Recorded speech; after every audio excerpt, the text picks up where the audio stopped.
Assalamualaikum warahmatullahi wabarakatuh. Perkenalkan, nama saya Marcieni Trias Permatasari dengan NIM 22106112-242. Di sini saya akan menjelaskan tentang kebijakan konservasi sumber daya hutan berbasis kearifan lokal di daerah Wonogiri. Kekayaan hutan di Wonogiri memiliki kekayaan hutan yang sangat signifikan penting untuk dilakukannya konservasi. Kawasan hutan di Wonogiri tersebut mencapai 120,6 juta hektar di Indonesia. Konservasi sumber daya hutan bertujuan untuk menjaga keseimbangan ekosistem dan upaya pemanfaatan sumber daya alam secara berkelanjutan merupakan fokus utama dalam melakukan konservasi. Kearifan lokal tersebut memiliki kebijakan konservasi berlandaskan pada kearifan lokal yang telah ada sejak lama, dan peran masyarakat itu sendiri sangat berperan aktif dalam pengelolaan hutan yang berkelanjutan.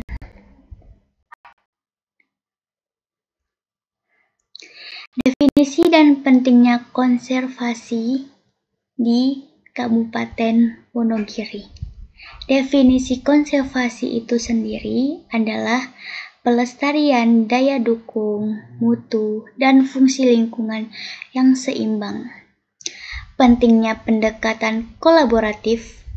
Pendekatan ini penting untuk menjaga kerusakan lingkungan yang lebih parah lagi.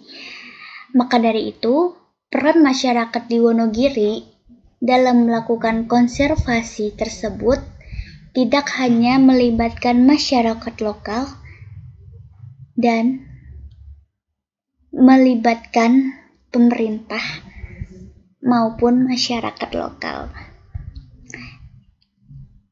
Kebijakan ini untuk menghadapi krisis lingkungan di Indonesia yang serius dan memerlukan perhatian yang segera. Klasifikasi kawasan hutan di Indonesia ada beberapa.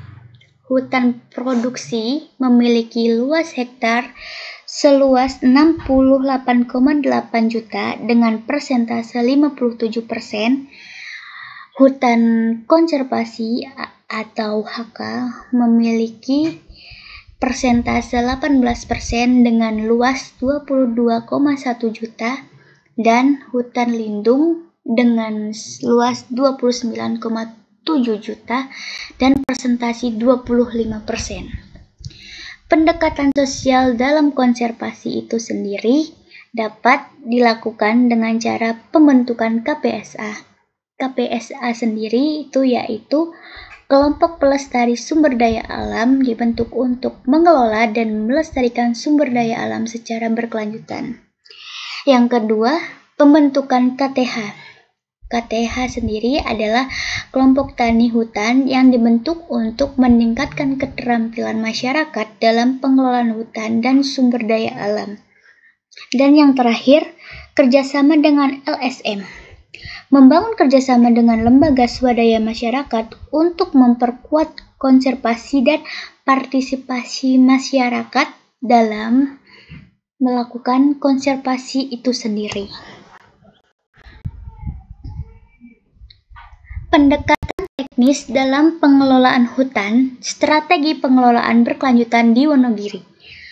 Pada area yang miring, penjaringan di area yang miring membantu menjaga kestabilan tanah dan mencegah longsor. Pengkayaan tegakan diperlukan untuk meningkatkan keanekaragaman dan memperkuat ekosistem hutan. Budidaya tanaman penutup tanah. Tanaman penutup tanah mencegah erosi tanah dan mencegah kesuburan tanah. Yang selanjutnya, peraturan dan kebijakan hutan di Wonogiri diatur dalam Peraturan UU Nomor 5 Tahun 1990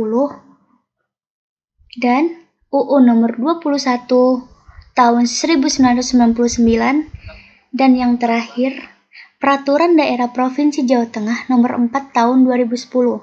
Pada UU Nomor 5 Tahun 1990, di sini menjelaskan mengatur konservasi sumber daya alam untuk menjaga kelestarian lingkungan.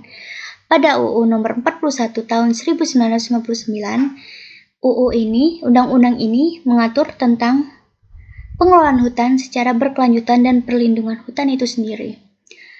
Dan yang terakhir, Peraturan Daerah Perda Provinsi Jawa Tengah Nomor 4 Tahun 2010 menetapkan kebijakan lokal untuk pengelolaan hutan yang berbasis kearifan lokal.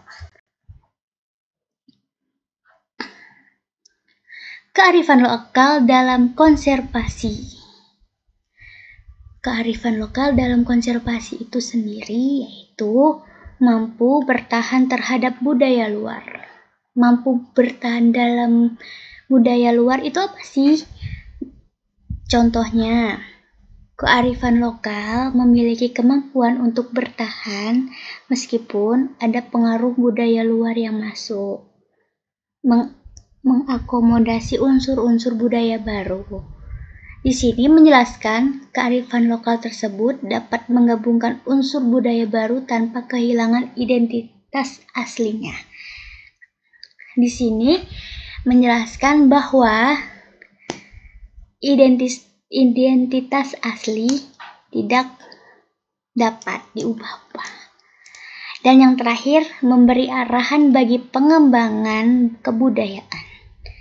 Kearifan lokal memberi panduan dan arah bagi perkembangan budaya di masyarakat lokal. Di sini ada contoh praktik kearifan lokal.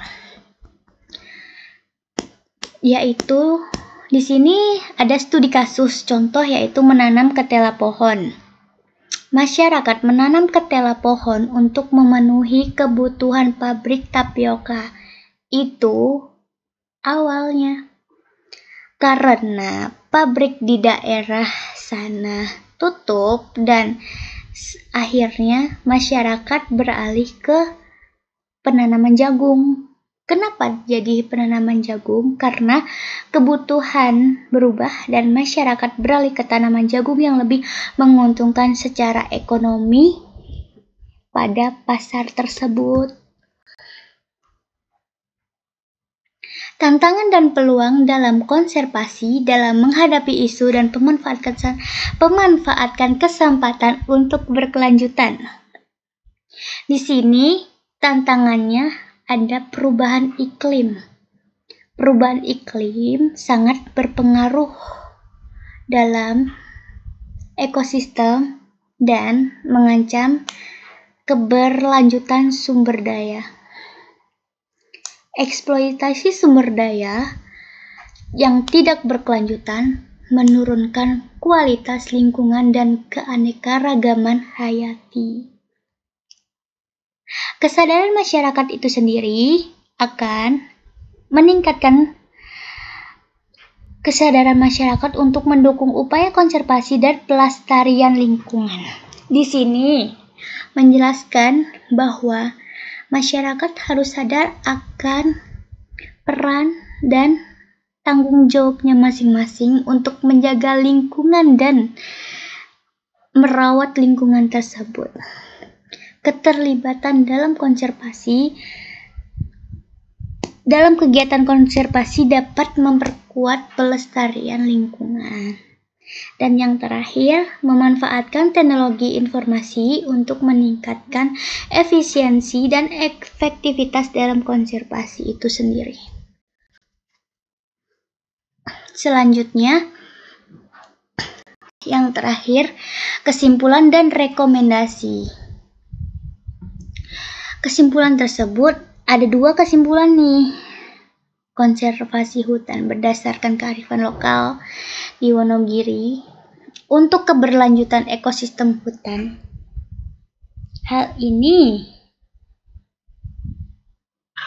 bisa disakalkan atau dianggap mistis. Dan yang kedua, peningkatan efektivitas konservasi. Peningkatan efektivitas konservasi tersebut memiliki langkah-langkah yang diambil dan diharapkan dapat meningkatkan efektivitas dalam keberlanjutan konservasi hutan. Dan teman-teman, di sini pada prinsipnya perkembangan kearifan lokal tidak bisa disakralkan ataupun dianggap mistis karena dalam perkembangan milenial seperti saat ini, manusia lebih cenderung menggunakan analisa logika yang logis dan alami. Hal ini bukan berarti kesakralan dan hal mistis itu tidak lagi dipercaya atau dihormati oleh masyarakat, akan tetapi merupakan suatu tuntutan zaman yang tidak bisa dihindarkan. Cukup sekian presentasi dari saya. Saya salah hilap mohon maaf. Wassalamualaikum warahmatullahi wabarakatuh.